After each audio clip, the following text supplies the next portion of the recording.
Hello. Hi. Is this Hey, Danny? what's going on? What's Yeah, up? this is Danny. Hey, Danny. Not too much. How are ya? Good. Great. Somehow me Good. and That's good to Grant hear. are on sync of talking at the same time. Oh God, I was like, hold on, what's happening? Oh man, just getting some tea going because my voice is a little bit hoarse. It happens. It happens. Yep. Did you guys get my email with the tracks? Yes. Yes, we did. All three of them? Cool. Yeah, got- sorry about that. My producer didn't get home until like 1 a.m. his time last night, so Oh, nice. Oh, it's okay. I know. Yeah. Busy So I guy, didn't right? get those until super late. Yeah. Yeah. So one of those is an older single, "Up All Night," and that's the one I've got a music video for and everything. And then "Over" is the most recent one, and "Fell" is going to be released in the next couple of weeks as another single. Oh, nice. Yeah. So right now you have out Over and Up All Night. So those two are out right now Yeah. currently. Okay. Yeah, those ones are good to go. So I think we should hype up Fell for you, shouldn't we? Yeah, that's what I'm thinking. Right on, right on. I'm So down with that. we have a few questions for you. We won't keep you long. We know Absolutely, no we know worries. we know sometimes there's busy schedules out there, so Nope, this worked out okay, so. no problem. So usually we interview bands, and it's kind of typical to know how they usually get started. But what interests me is how someone who's into pop and a pop singer gets started, because you're pretty much on your own, right? Yes, completely on my own, actually. So how did you end up Um, getting started? It's kind of an interesting story, actually. I've always wanted to be a singer. I told my mom when I was 3 that I wanted to sing like Belle because I went and saw Beauty and the Beast with her. So, Nice. and I don't remember saying that, but I always loved musical theater. So I auditioned in high school. I auditioned for all the shows, and I never made a single one. And finally, I asked the drama teacher. I was like, why haven't I even been cast as like the background in any of these shows? And she was like, well, the stage is just not for you. You need to do something other than singing. So she basically told me that I sucked and was not good enough to be on her stage. And so I was like, screw you. To grab my guitar and I started playing shows at local bars. There you go. So I was I was just doing like Colby Calais, Sarah Bareilles, covers, simple stuff like that. A little bit of Eagles, just, acoustic background pop music. And I started making like $200 a night doing that. Oh, nice.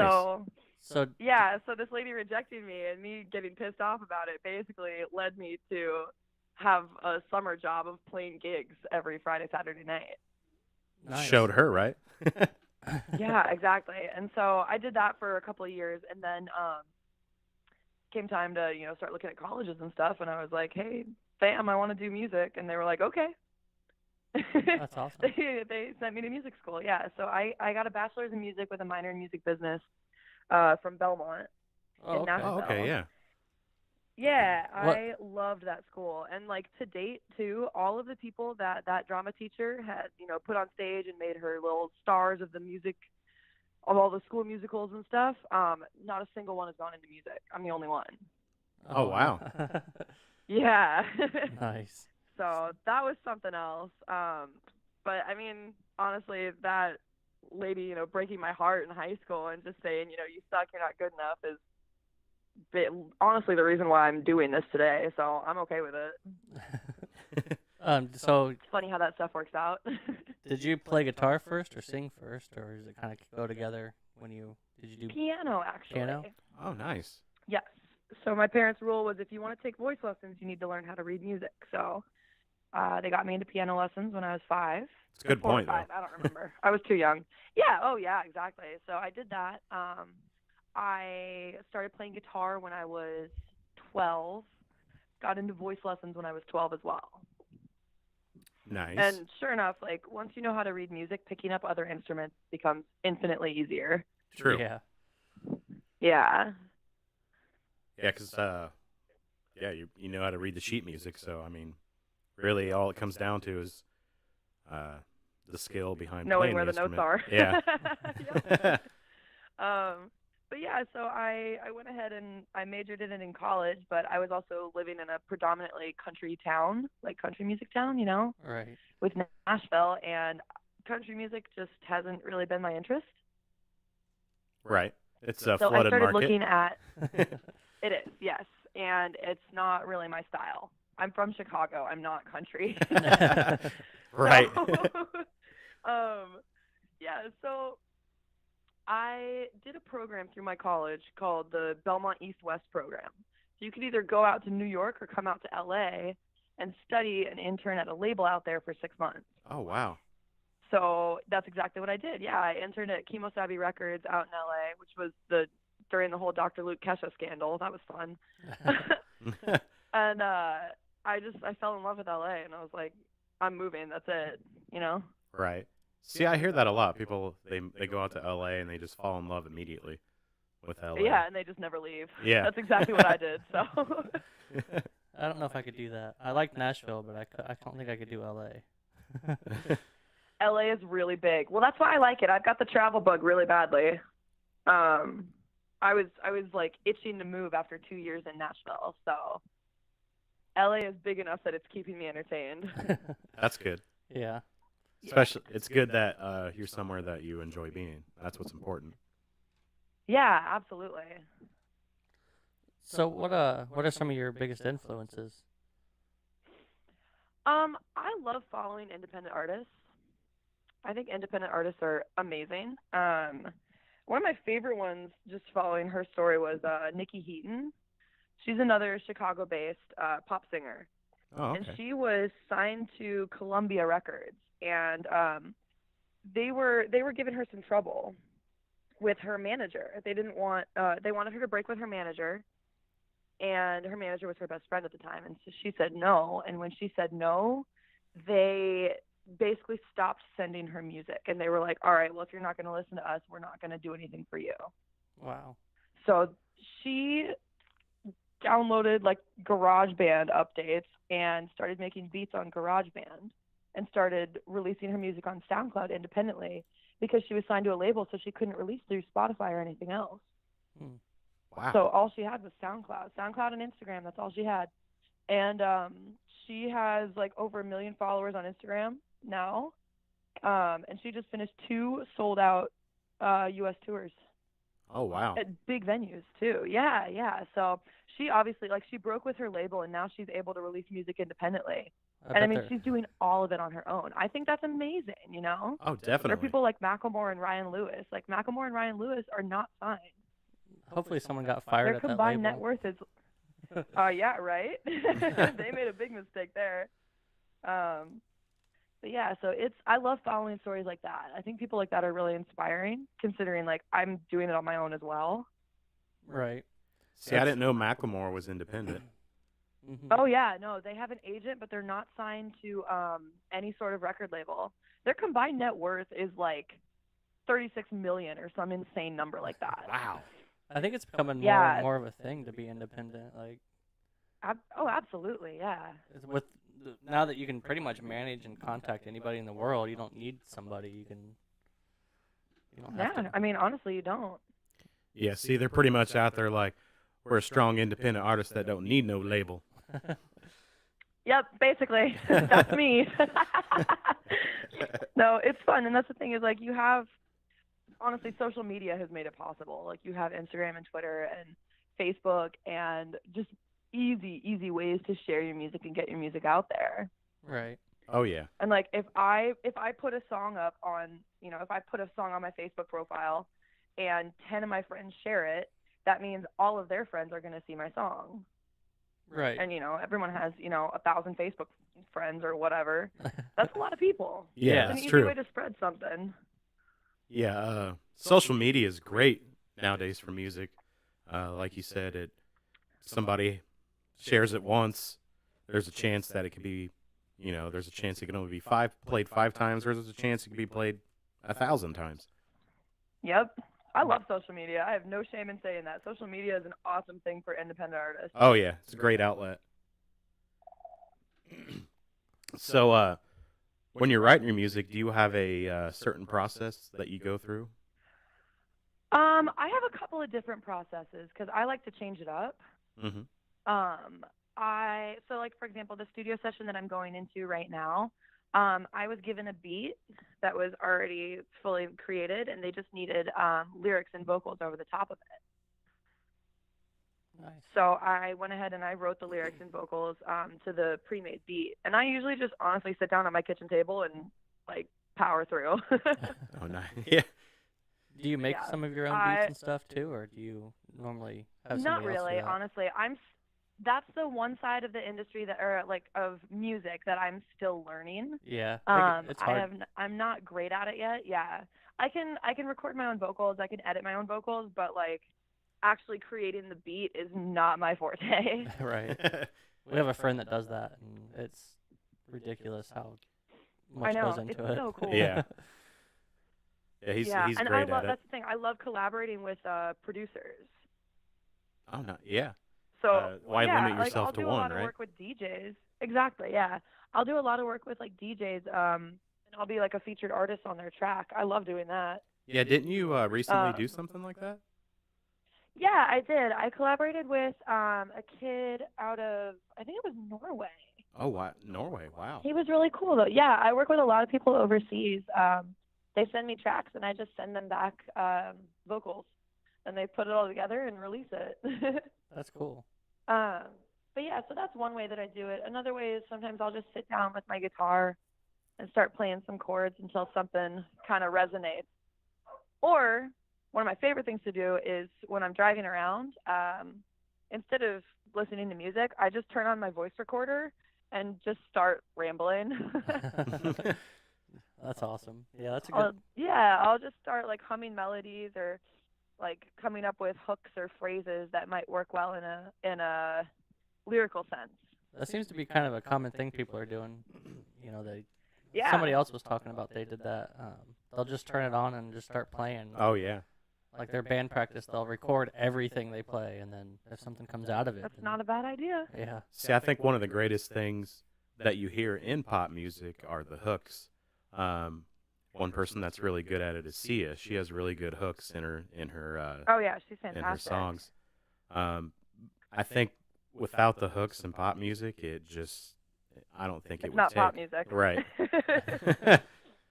Pop music is a series of hooks. So I've been working at Paramount a little bit lately. Nice. And one of the things that I was talking with the producer there about was hooks. And basically, when we were writing this track, he wanted the verse to be a hook. He wanted the pre-chorus to be a hook. He wanted the chorus to be a hook. They all had to have their individual part. And then the bridge, too, was another hook that we added in. It's literally just a series of hooks. It's not, I don't know. It's not like singer-songwriter style. Right. Where you're, telling a big story or something like that. It has to make sense together, obviously. Mm-hmm. And I like being able to tell a story with that. I like to try and make my lyrics more storyteller lyrics rather than vague, like just descriptive. But that can be difficult. So it's a question of finding that balance between telling a story and making it super catchy. Right. So do you have like anything your songs are typically about, or do you just kind of go with what comes to you, or? Honestly, I use anything and everything. I've written songs about my best friends. I've written songs about ex-boyfriends. I think the best love song I ever wrote was honestly about music. Nice. It wasn't about anybody in particular. Yeah, I use anything and everything around me.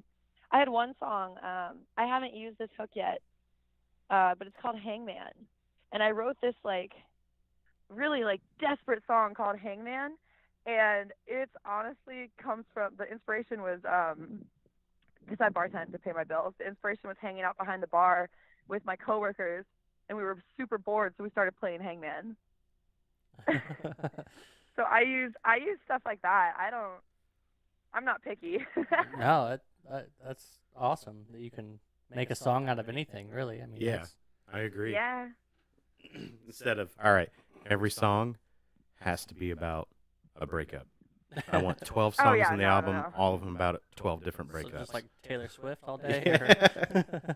Oh, for real. Well, the EP that I'm releasing in October is one general theme. It's all about uh, one specific relationship, and it's 5 songs. It's a concept EP, and it spans like the progress of a millennial dating experience, basically. Okay. Oh, okay. So the first song is meeting someone and being interested in them. The second song is falling for them. The third song is, asking the question, where are we? Fourth song is the breakup song, and then fifth song is like, bye, it's over, I'm over you. That sounds very familiar to my life right now. Yeah, right. I feel like it's familiar to everyone's life right now. Yeah, that's the whole reason we had to reschedule last week. So. Oh no, I'm so sorry. But yeah. Well, don't sweat it. It's no big deal. Right. So, do you have any favorite venues you've played at? I actually haven't been doing a lot of live shows because I've mostly been writing. Right on. Nice. Yeah, it's pretty cool. I've been writing for a lot of different artists rather than just sticking to trying to do the artist thing myself. Okay. I love writing. Honestly, it's one of my favorite things to do. So I'm very lucky to have the opportunity to work with a bunch of cool people, especially out here. That's awesome. Oh, yeah, because there's probably hundreds of thousands of musicians out there. Oh, there's so many. Yeah.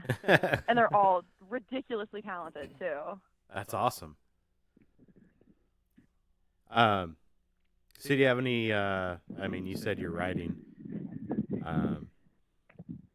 Hold on, I'm sorry, I lost where we were. Oh, that's okay. Don't worry. We on.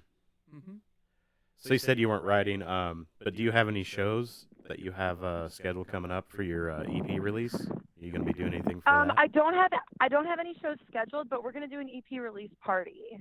Oh, nice. For sure in LA. I'm still setting up the venue and everything, but it's probably going to be in the Santa Monica area. There you go. And I'll definitely post details about it on my socials. Right on. I bet you're excited for that. Yeah. Yeah, I am very much so. We went to something like that last night. And yeah, we went to we had a band on like a few weeks ago. A few weeks ago, maybe a month and a half ago, and they just did they just released their second album, so they had a little house party. So we went out there and just a bunch of people crammed into a basement. It was awesome. It was. I love house shows. House shows are great. Oh yeah, they're fun. It was a metal concert in the basement. One thing that I miss from the South. That's a Southern thing for sure because we don't do that out in LA. Really? No one has no one has houses out here. Oh, that's true. True. Yeah. So we don't have anywhere to have house shows.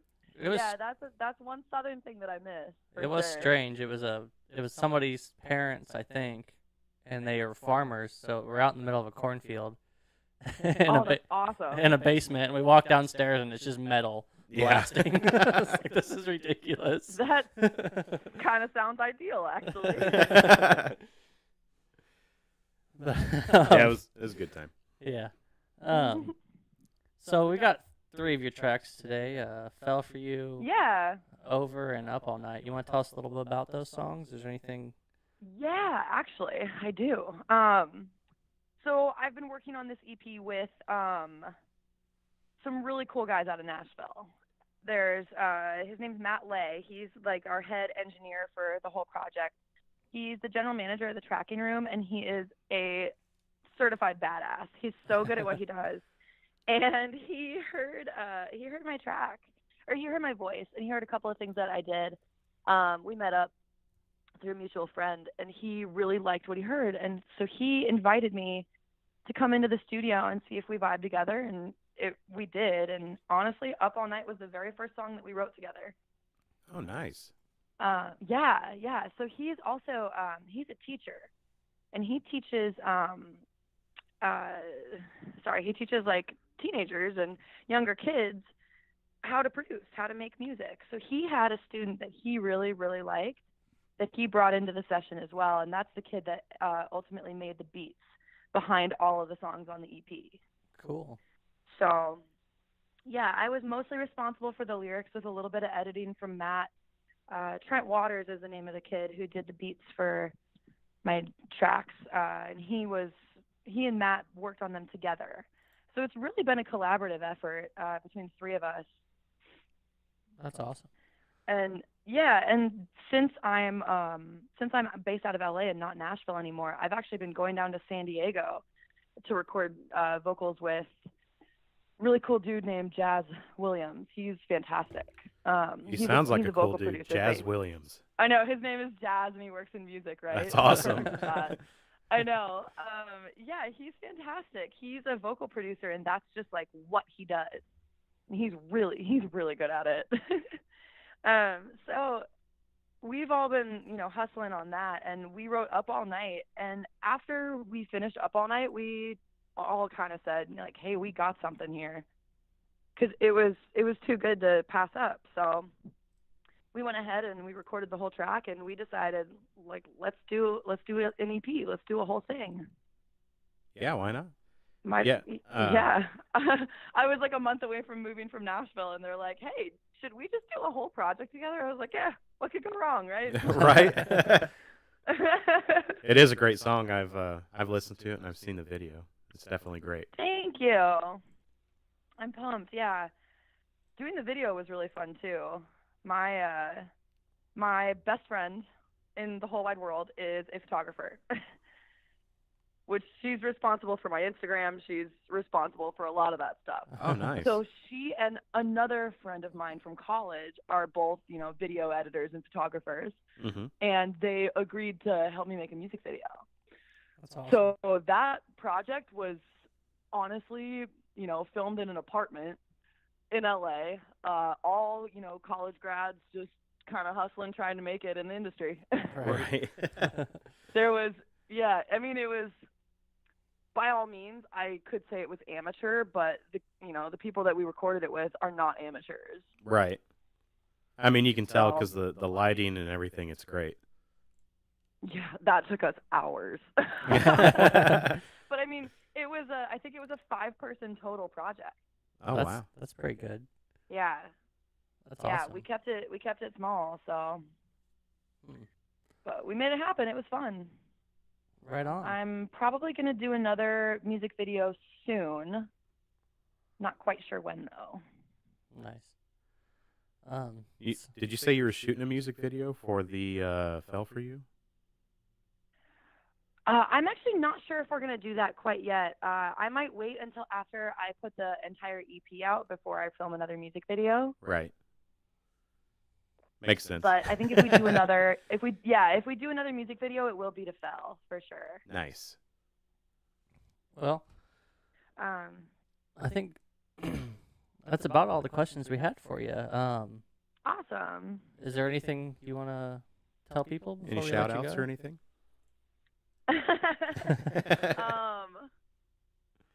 Oh, my mom's gonna kill me. Shout out to my mother for my mom and dad for putting me through music school. Right. Oh my God.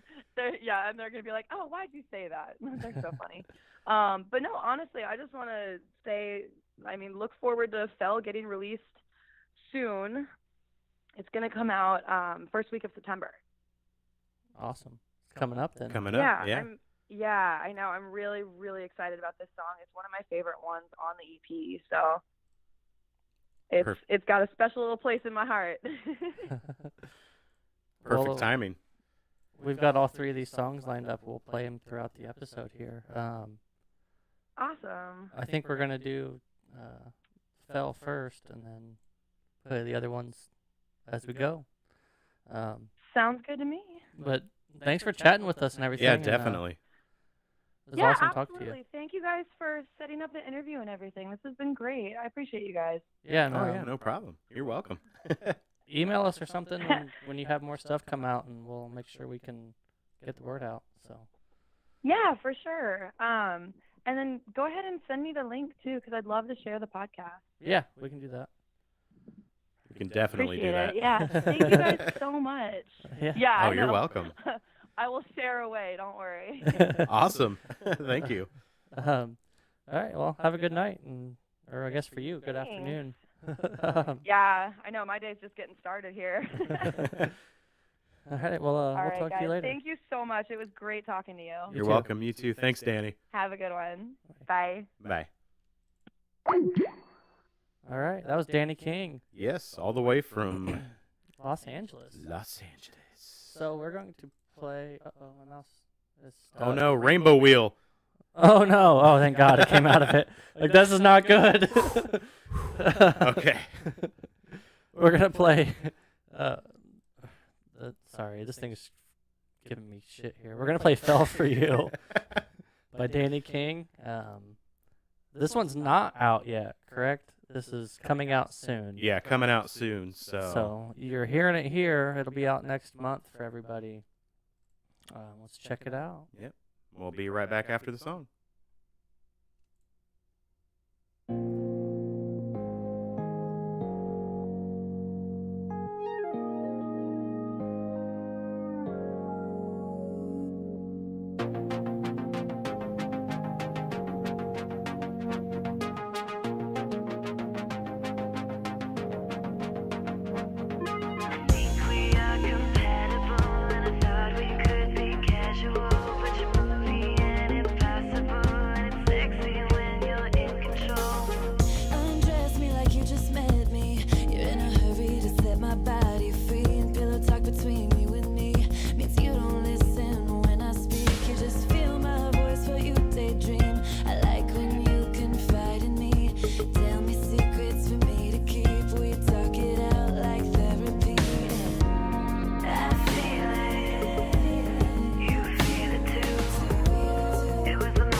You stimulate every single sensation. Two lovers living in a hookup nation. My best friend and my worst temptation. I feel it. You feel it too. It was the moment I fell for you. And I just couldn't stop falling between the red flags and the warnings. Say that you're no good for me, but I won't let that be the truth. Baby, just let me fall for you. You're a little too late, I'm falling for you. I fell for you. I fell for you. I fell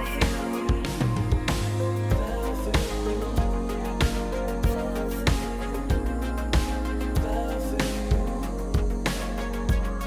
That feeling, I was overjoyed. Your arm around me in a Polaroid. That feeling, when you came through, it was the moment I just couldn't stop falling between the red flags and the warnings. Say that you're no good for me, but I won't let that be the truth. Baby, just let me fall for you. You're a little too late, I'm falling for you. Moody and impossible, and it's sexy, sexy and in control. Moody, impossible, and it's sexy when you're in control. Impossible, and it's sexy when you're in control. In control, moody, in control, in control. All right. That was Dani King. "Fell for You." We're back, Yeah. and my microphone just keeps getting lower and lower. You gotta love them stupid mic stands. You might consider getting we might get another one of these.